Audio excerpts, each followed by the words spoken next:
Welcome, listeners, to another edition of the Sideline Sports Podcast. My name is Daniel Zimmerman. I'll be taking you through our NFL podcast today. So let's get right into it. Let's talk NFL. NFL starts next week. Big season, as always. This could be one of the most competitive seasons yet, just because you've got the Broncos coming off the Super Bowl and then losing both of their starting quarterbacks. So that leaves everything unhinged. The Patriots, normally a powerhouse, don't have their god Tom Brady for the first 4 games, so that could throw a wrench in their season. It's really unpredictable, but then again, every year is. So since it is unpredictable, I'm going to go ahead and start predicting. Let's look at division winners. My picks for the division winners in the AFC. I see Pittsburgh, the Steelers, taking the AFC North. I don't see Cleveland as a threat to them. They've got a lot of experience. They've got Antonio Brown coming off the best season ever for his career. They've got Big Ben Roethlisberger, Mr. Consistent.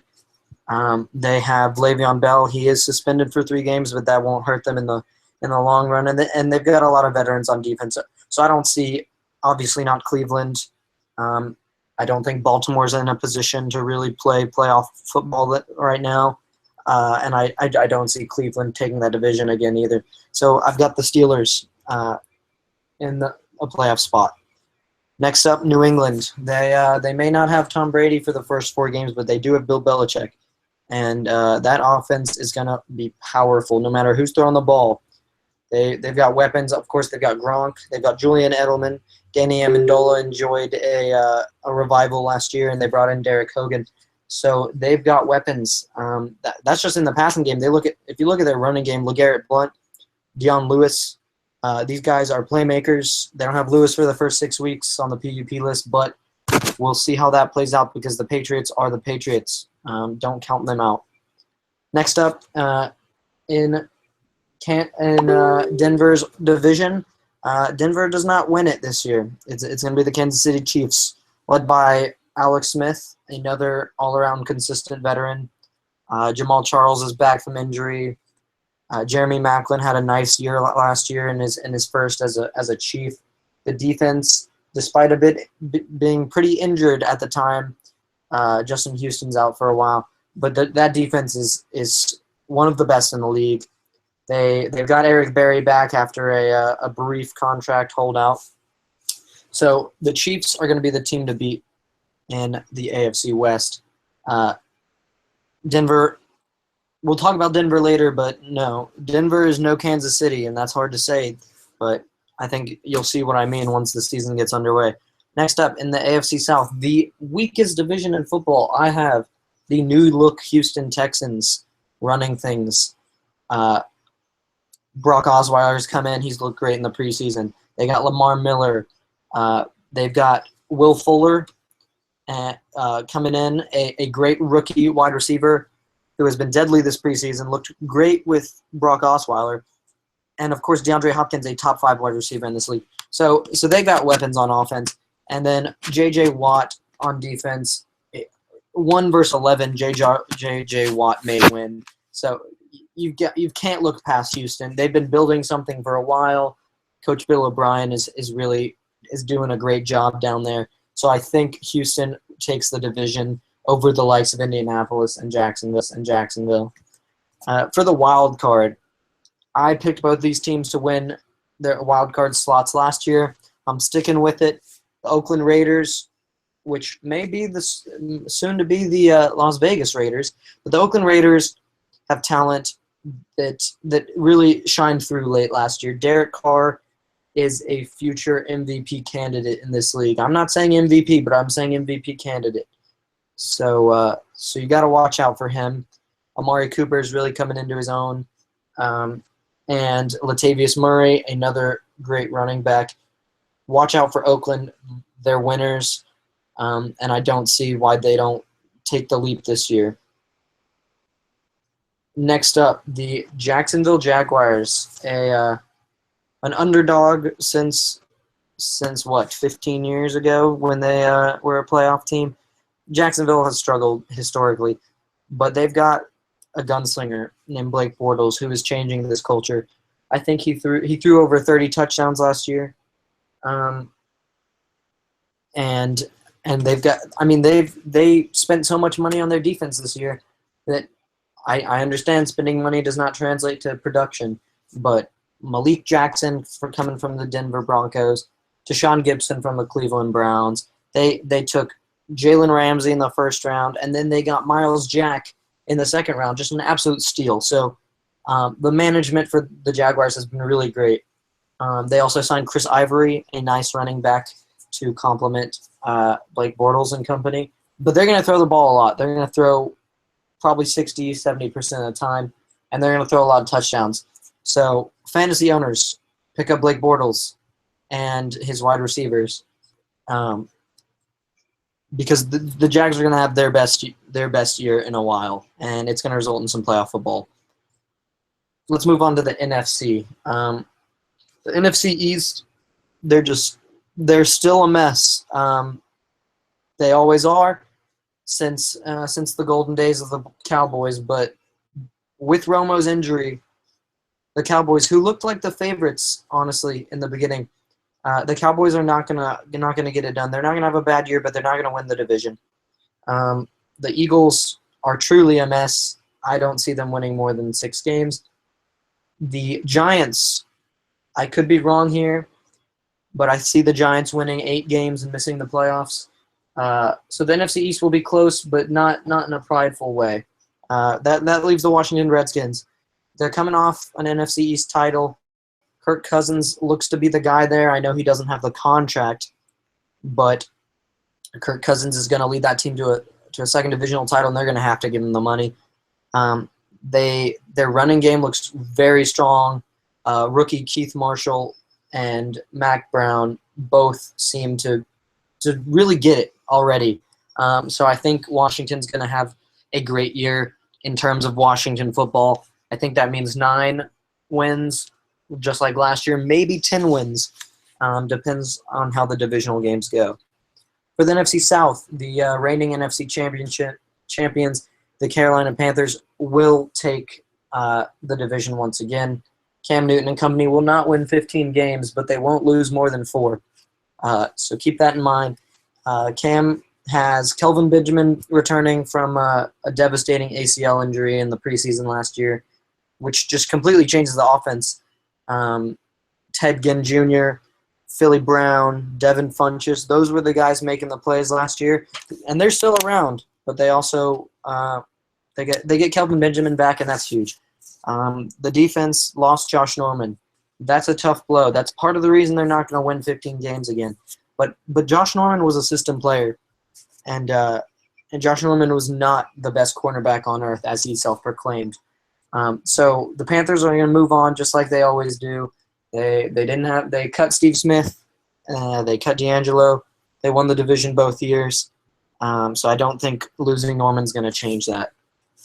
In the NFC North, Chicago is rebuilding, but Jay Cutler still runs the show, which means the Chicago Bears will not be in the playoffs. Minnesota, a heartbreaking injury to Teddy Bridgewater. He was a fan favorite. He was a coach favorite. He was a player favorite. And it was tragic to see what happened to Teddy Bridgewater.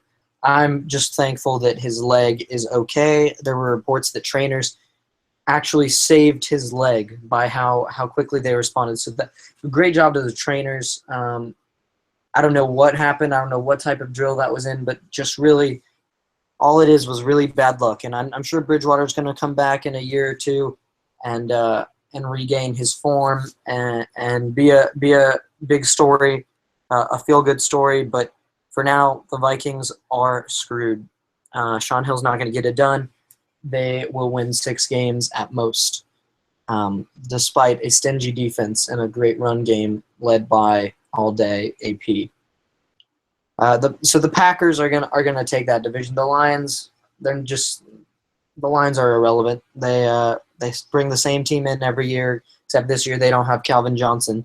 So that's obviously not going to turn out so well for Matt Stafford and company. So Aaron Rodgers, despite having a bad year last year, is going to come back and he's gonna win them a division. So look for them. And then my pick to reach the Super Bowl this season, the NFC West division winner, to the Arizona Cardinals. The Cardinals were 1 win away from a Super Bowl last year. They've got the veteran talent, Carson Palmer, Larry Fitzgerald, even Chris Johnson they brought back. And then on defense, I think they're going to have the best defense in the league. Patrick Patterson, Tyrann Mathieu, Darnell Dockett. They've really got the best defense in the league. And they may have one of the best offenses also. So if anyone can beat the Panthers to get to the Super Bowl, it's going to be the Cardinals. So watch out.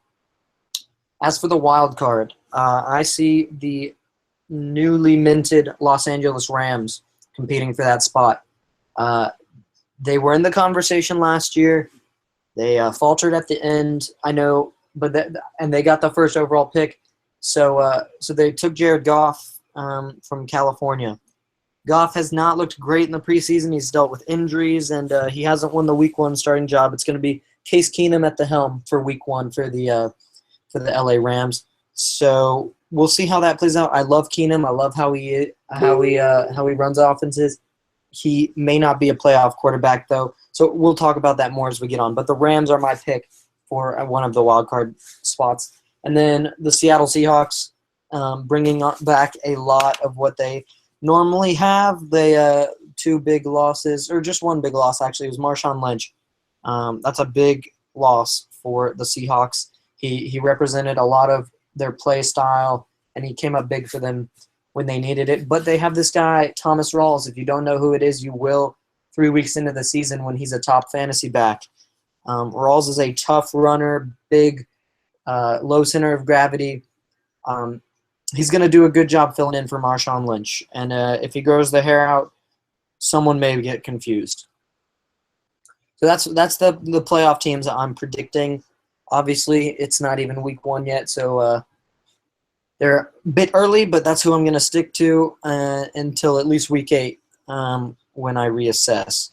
On that note, teams just missing the playoffs are going to be the New York Jets. Ryan Fitzpatrick is back, team of veterans, but they're in the division with the Patriots, and that really says it all. They're not going to win the division. And just like they missed out the wild card last year, thanks to a few Fitzpatrick interceptions, they're going to miss out late in the season this year. They're going to be playing Week 17 for a playoff spot, and they're gonna blow it. In the same note, Buffalo Bills, I think they'll win 9 games, maybe 10, but actually no, not 10. They'll win 9, maybe. That's their cap, and they'll just miss the wild card conversation. Sad times for the Bills fans. I know they're looking to get back to the playoffs. They re-upped Tyrod Taylor on a big deal, but this is not the year. So sorry, Bills fans. Next up, the Atlanta Falcons started off 6-0 last year, to the amazement of everyone.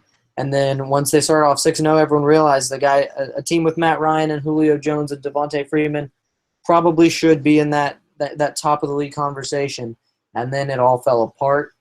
The Falcons had a terrible season after Week 6 last year.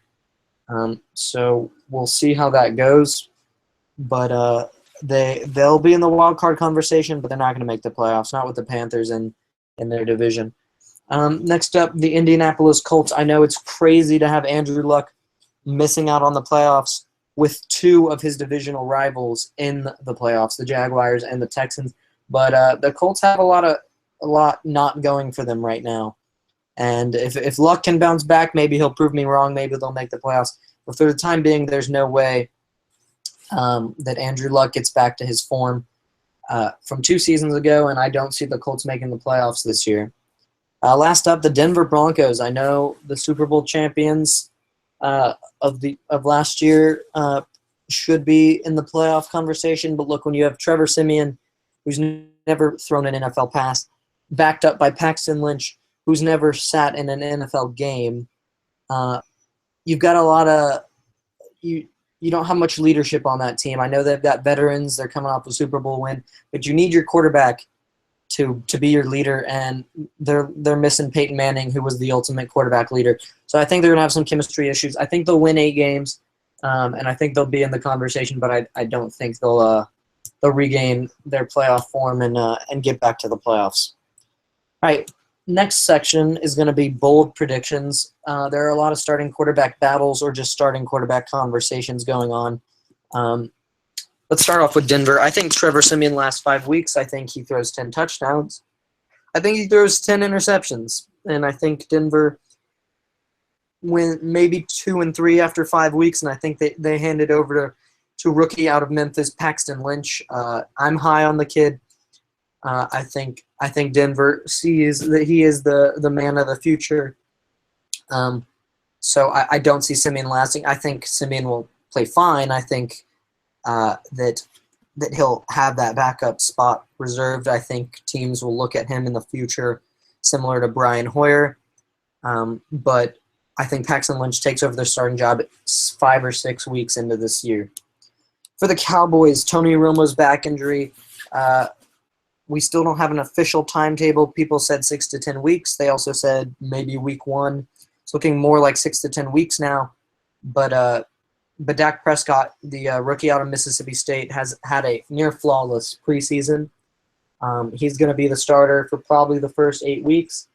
I think they win 5 games of those 8 weeks. I think they're a good football team. I think he has a great season. He's a dual threat quarterback. I think he feeds his hungry mouths. Jason Witten, Des Bryant, Ezekiel Elliott, Darren McFadden, if they keep him around, Alfred Morris. They've got a lot of weapons. They've got one of the best offensive lines in the league. And as long as that defense can hold up, I think this team looks scary halfway through the season. But then in classic Cowboys fashion, Tony Romo's gonna screw it all up. And when Romo comes back from injury, he's not going to be himself. Even if himself is not a great player, he's going to be worse than that. And I think he's going to come in. They're going to give him back the job despite Prescott playing well. And they're going to lose a lot of those games. I think they're going to lose maybe 6 of their last 8 and miss out on the playoffs. So we'll see how that goes. I'm not a Romo fan, as you can probably tell. I am a Prescott fan, and more than a Prescott fan, I'm a fan of regime change in Dallas. I think Cowboys fans have waited too long to see a guy throw footballs to their own receivers and not opposing defensive backs. I think Romo needs to go. I think Prescott's going to show Cowboys management the way, and next season they'll have a real conversation about Prescott being that franchise quarterback. But for now, not good things in Dallas as long as Romo still reigns supreme. Next up, we touched on earlier, Minnesota lost Teddy Bridgewater. Thoughts and prayers to Bridgewater and his family. Terrible news, both from a football standpoint and just a moral standpoint. But when you look at the football side, Sean Hill, who has not had much success in the NFL, he's a good veteran presence. He can come in for the second half if your quarterback's injured, but he's not gonna come in and save their season. So they're gonna start off with Sean Hill. Week 1, they're gonna look at bringing in a veteran. Maybe that's Mark Sanchez. Maybe that's T.J. Yates. Maybe they make a trade with a team who has a lot of quarterbacks, like Kansas City or New York Jets. That's probably gonna happen. I see Aaron Murray or Bryce Petty or Geno Smith maybe coming into Minnesota at some point. But Sean Hill is not going to be the starter the whole season. They're going to have to turn over the reins to someone who gives them a better shot at winning football games. I see that happening around week 7, to be specific. So poor Minnesota had a big year ahead of them. Now they don't.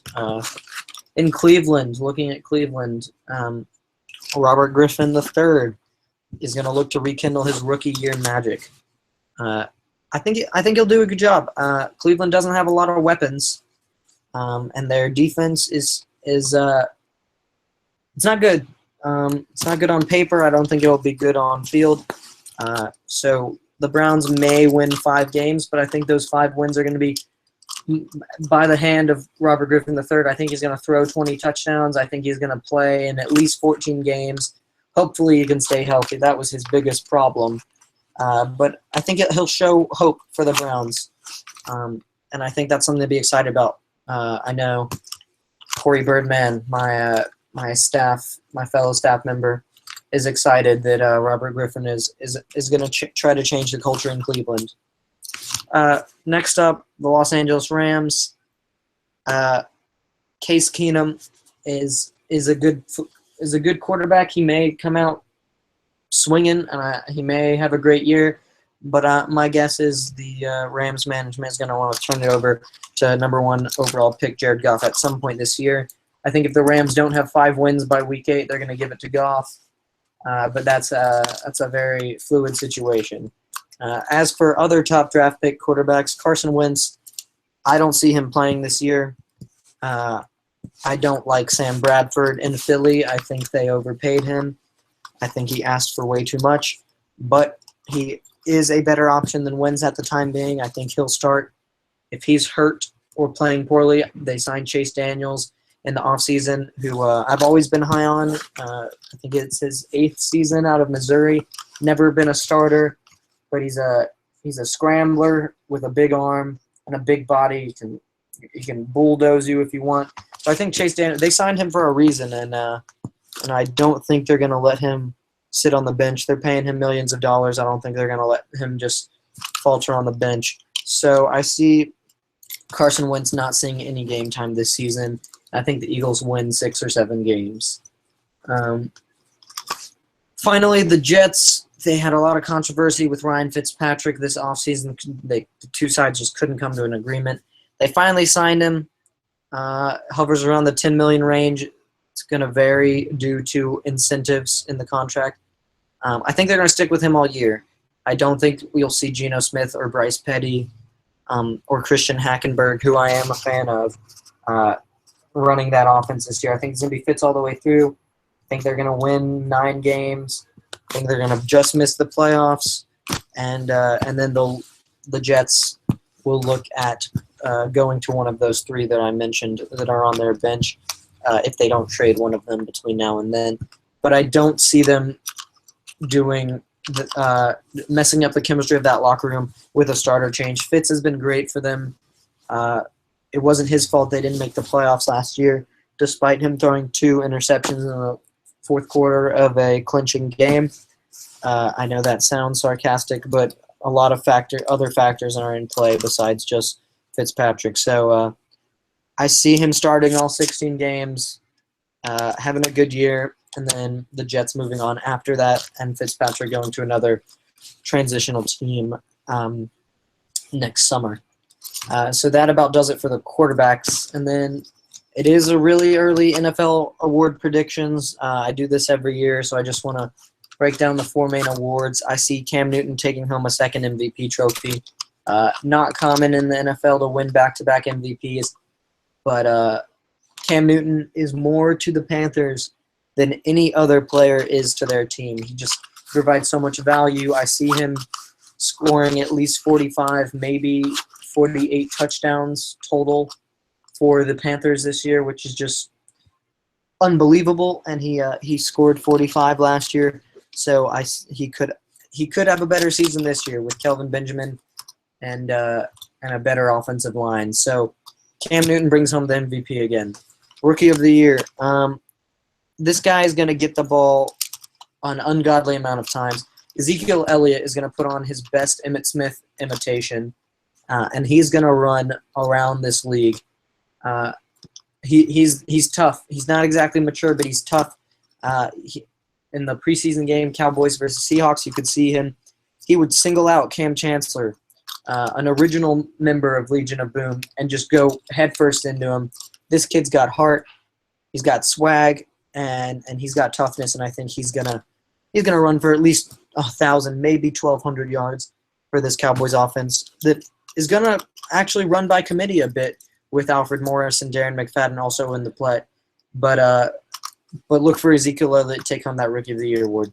Defensive Player of the Year, J.J. Watt's always a favorite for this, but I got to give it up to third-year man out of Buffalo, Khalil Mack, linebacker for the Oakland Raiders. He is a monster. He was a sack machine last year at the linebacker and defensive end position.